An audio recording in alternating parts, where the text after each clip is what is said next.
یہ عقائد، یہ جو واسطے وسیلوں کا ہے، یہ آج بھی ہے، یہ کل بھی تھا، اور قرآن نے اس بات کو شروع سے بیان، رب العالمین، یہ وسیلہ واسطے کا عقیدہ رکھنے والے یہ رب العالمین کا انکار کرتے ہیں، اتنا نہیں سوچتے۔ اللہ اور خنزیر کے درمیان کون سا وکیل ہے؟ خنزیر کو دے رہا ہے وہ، کتے اور اللہ کے درمیان کیا کون سا وکیل ہے؟ دے رہا ہے بغیر وکیل کے۔ یہ چوپائے اور اللہ کے درمیان کون ہے؟ کوئی وکیل کھڑا ہے؟ سب کو ابھی تک نسل آ رہی آدم علیہ السلام سے لے کر آخری رسول کے زمانے تک، اور آخری رسول کے زمانے سے لے کر آج ہمارے پاس ہے، ہم سے لے کر قیامت تک یہ بیل، گدھے اور چوپائے اس طرح چلتے رہیں گے۔ کون ان کو پیدا کرنے والا؟ رب العالمین، شروع میں بیان ہوا ہے، رب العالمین۔ بیچ میں کوئی وکیل نہیں ہے، کوئی اللہ کو نہیں بتاتا کہ گدھے مر رہے ہیں بھوک سے اور چوپائے مر رہے ہیں، پرندے مر رہے ہیں، کوئی وکیل نہیں ہے۔ دیکھنے والا البصیر رب ہے، خود دیکھ رہا ہے۔ ان کی نسل چلتی رہے گی، اسی طرح انسانوں کی نسل چلتی رہے گی، مرد بھی پیدا ہوں گے اور عورتیں بھی پیدا ہوں گی، اس کا ذکر بھی قرآن میں ہے۔ یہ سلسلہ اللہ نے بنایا ہے۔ دیکھیں ایک جوڑے سے آدم اور حوا علیہ السلام سے یہ اتنی قوم بنی، جس سے قوم نوح بنی، بے حساب لوگ بنے، لیکن شیطان نے وار کیا، شیطان نے ان کو اپنے عظیم رب سے دور کر دیا، بیچ میں کھڑا ہو گیا۔ نیک آدمی کو پکارنا، دراصل نیک آدمی کسی کو اجازت نہیں دیتا کہ مجھے پکارو۔ نیک آدمی کو پکارنا یہ شیطان کو پکارنا ہے، جس طرح ابراہیم علیہ السلام نے اپنے باپ سے کہا۔ بظاہر تو وہ بت کو کی پوجا کر رہے تھے، ظاہر ہے بت نیک بڑے لوگوں کا یہ انسان بناتے ہیں، تو ان سے کہا لا تعبد الشیطان، لا تعبد الشیطان۔ نیک آدمی کے سامنے سجدہ کرنا شیطان کے سامنے سجدہ کرنا ہے۔ یہ نیک لوگ زندگی میں کسی کو اجازت نہیں دیتے۔ اگر یہ سجدے پر خوش ہوتے نیک لوگ تو آج کتابوں میں لکھا ہوتا۔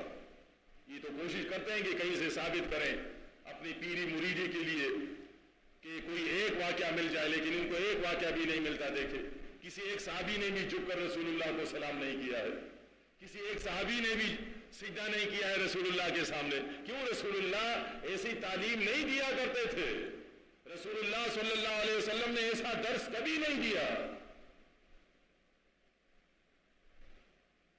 انہوں نے ہمیشہ ان کو سمجھایا، اپنے پیچھے چلنے والوں کو، مسلمین کو، کہ اللہ پر مضبوط توکل رکھو، تم مومن ہو، مومن، اور مومنوں کی نشانی یہ ہے وَعَلَى اللَّهِ فَلْيَتَوَكَّلِ الْمُؤْمِنُونَ، وَعَلَى اللَّهِ فَلْيَتَوَكَّلِ الْمُؤْمِنُونَ۔ اگر تم مومن ہو تو تمہارا توکل اللہ پر ہونا چاہیے۔ اللہ تمہاری دنیا کا، تمہارے نظام کا مالک ہے، اس کے نظام میں رہ رہے ہو، اس کے فقیر ہو، میرا نظام نہیں ہے۔ اللہ کے رسول نے فرمایا میں چلا جاؤں گا، میں نہیں رہوں گا۔ ساری باتیں موجود ہیں، قرآن میں بھی ہے، حدیث میں بھی ہے۔ ایک مسلم خاتون آتی ہے، یا رسول اللہ، کچھ مانگنے کے لیے آتی ہے، کچھ پوچھنے کے لیے آتی ہے۔ رسول اللہ صلی اللہ علیہ وسلم نے ان سے کہا کہ بی بی بعد میں آ جائیں۔ کتنا سادہ دین ہے، آسان ہے سمجھنے کے لیے، عقیدے کی اصلاح کے لیے، ایمان کی اصلاح کے لیے۔ رسول اللہ صلی اللہ علیہ وسلم نے فرمایا بی بی بعد میں آ جائیں۔ تو وہ بھی ایماندار تھے، وہ دیکھ رہے تھے رسول اللہ صلی اللہ علیہ وسلم کمزور ہیں، آخری عمر میں آئی ہے، کہ یا رسول اللہ اگر میں آ جاؤں اور آپ نہ ہو، اشارہ تھا کہ اگر آپ دنیا میں نہ ہو، آپ کی وفات ہو چکی ہو، تو پھر رسول اللہ ناراض نہیں ہوئے۔ آج تو سارے دیوبندی، بریلوی اور جتنے بھی فرقے ہیں، اہل حدیث، کتنے بڑے بڑے علامہ، مدارس چلانے والے ناراض ہو جاتے ہیں جب آپ ان سے کہیں کہ رسول اللہ نہیں ہے، یہاں پر نہیں آتے، دنیا میں زندہ نہیں ہے، قبر میں زندہ نہیں ہے، اپنے طرف سے ہم نہیں کہتے۔ قرآن میں ہے انک میت و انہم میتون۔ ناراض ہو جاتے رسول اللہ کو، بعض تو اتنے تیز ہوتے ہیں چالاک شیطان قسم کے، دیکھیے جی رسول اللہ سے کہتے ہیں کہ مرحوم رسول اللہ، اپنے طرف سے ملا دیتے ہیں۔ آپ قرآن حدیث کی بات کریں گے وہ دوسری طرف لے جاتے ہیں، مرحوم رسول اللہ کہتے ہیں۔ یہ تو اللہ کے رسول نے دیکھے اس مسلم خاتون کو کیا جواب دیا، چاہیے تو یہ تھا ان کے عقیدے کے حساب سے، بی بی خبردار ایسا دوبارہ نہ کہنا۔ کس طرح کی باتیں کرتے، میں کہاں چلا جاؤں گا، رسول بھی کہیں جاتا ہے، میں یہی رہوں گا، میں حاضر ناظر رہوں گا، پوچھو۔ یہاں آنے کی بھی ضرورت نہیں، اپنے گھر میں پوچھو مجھے پکارو یا رسول مدد کا، میں وہاں پکار سن لوں گا، بتا دوں گا. یہ کہنا چاہیے تھا ان کے عقیدے کے مطابق. سچے رسول آپ پر ہزاروں رحمتیں ہزاروں برکتیں ہو. آپ صلی اللہ علیہ وسلم کی سنت پر عمل کرتے کرتے ہماری 1000 جانیں قربان ہو جائے. آپ نے کیا فرمایا؟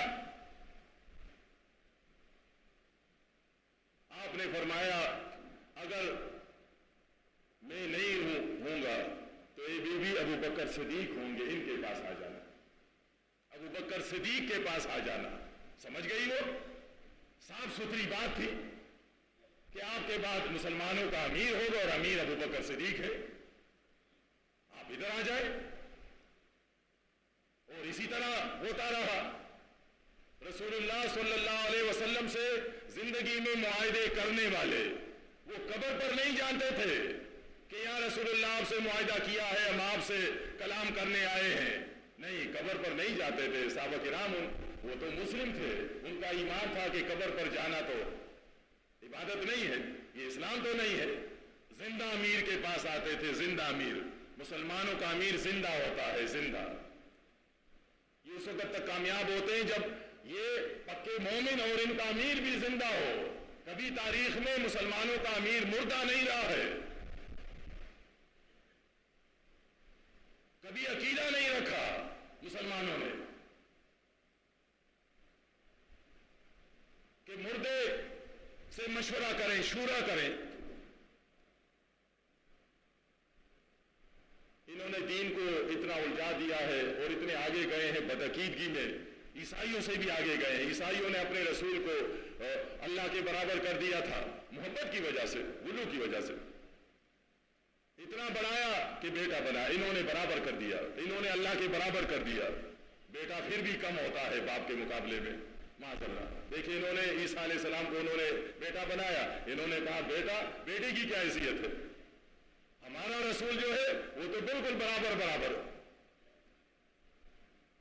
ایک نے اتارا کہ یہ وہی اللہ ہے جو اوپر تھا قرآن نازل ہونے سے پہلے، پیدا ہونے سے پہلے یہ عرش پر تھا، نظام چلا رہا تھا. جب یہ ان کا نام محمد رکھا گیا تو پھر یہ عرش سے اتر کر یہاں آیا. یہ وہی اللہ ہے، یہ بیٹا نہیں ہے. دیکھیں وہ تو بیٹا بناتے ہیں اللہ اپنی جگہ پر، اور معاذ اللہ عیسیٰ بیٹا ہے. یہ کہتے ہیں ہمارا ایسا نہیں ہے. انہوں نے برابر کر دیا اللہ کے.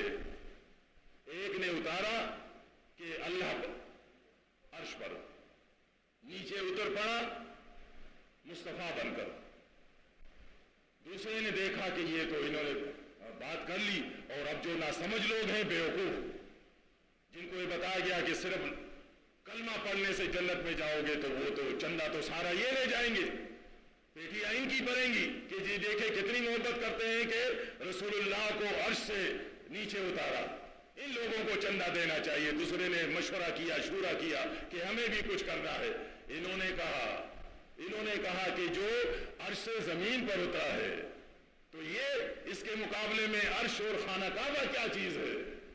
انہوں نے دوبارہ عرش سے بھی اوپر اٹھایا، عرش سے بھی اوپر اٹھایا. انہوں نے فتویٰ دیا کہ رسول اللہ صلی اللہ علیہ وسلم کا جسم جو ہے، بدن جو ہے، وہ خانہ کعبہ سے، وہ کرسی سے، وہ عرش سے بھی افضل ہے، عرش سے اوپر ہے. یہ عرش رسول اللہ کے مقابلے میں کیا ہے. دیکھیں یہ انہوں نے کھیل کھیلا، اور پیٹیاں دونوں کی چل رہی ہیں، دونوں میں لوگ دھڑا پیسے ڈال رہے ہیں. کاروبار ہے ان کا. لوگوں کے ایمان سے کوئی سروکار نہیں ہے. لوگ جہنم چلے جائیں کچھ پرواہ نہیں، ان کو پیسہ ملے، یہ ممبر بنے، ان کو لوگ سلام کرے جھک جھک کر. کہتے ہیں ادب نہیں کرتے، احترام نہیں کرتے. صحابہ کرام ادب نہیں جانتے تھے کیا؟ احترام نہیں جانتے تھے؟ کیوں رسول اللہ کو جھک کر انہوں نے سلام نہیں کیا؟ کیا ان کو اللہ کے رسول نے احترام نہیں سکھایا، ادب نہیں سکھایا؟ یہی بات اسی نوح علیہ السلام کے اس قوم کے حوالے سے یہ موجود ہے. ساری باتیں آپ کو اس واقعے میں ملیں گی. نوح علیہ السلام کا واقعہ اگر آپ غور سے آپ پڑھیں گے تو اس میں جو آج خرابیاں ہیں اور آج جس انداز سے انہوں نے اسلام سے لوگوں کو دور کیا ہے اور اپنے آپ کو لوگوں کے سامنے رب اور بت بنا کر پیش کیا ہے، تو یہ باتیں آپ کی سمجھ میں آ جائیں گی کہ یہ سراسر ظلم ہے مسلمانوں کے ساتھ۔ نوح علیہ السلام جب ان کو سمجھاتے رہے، دعوت اللہ بھی ثابت ہے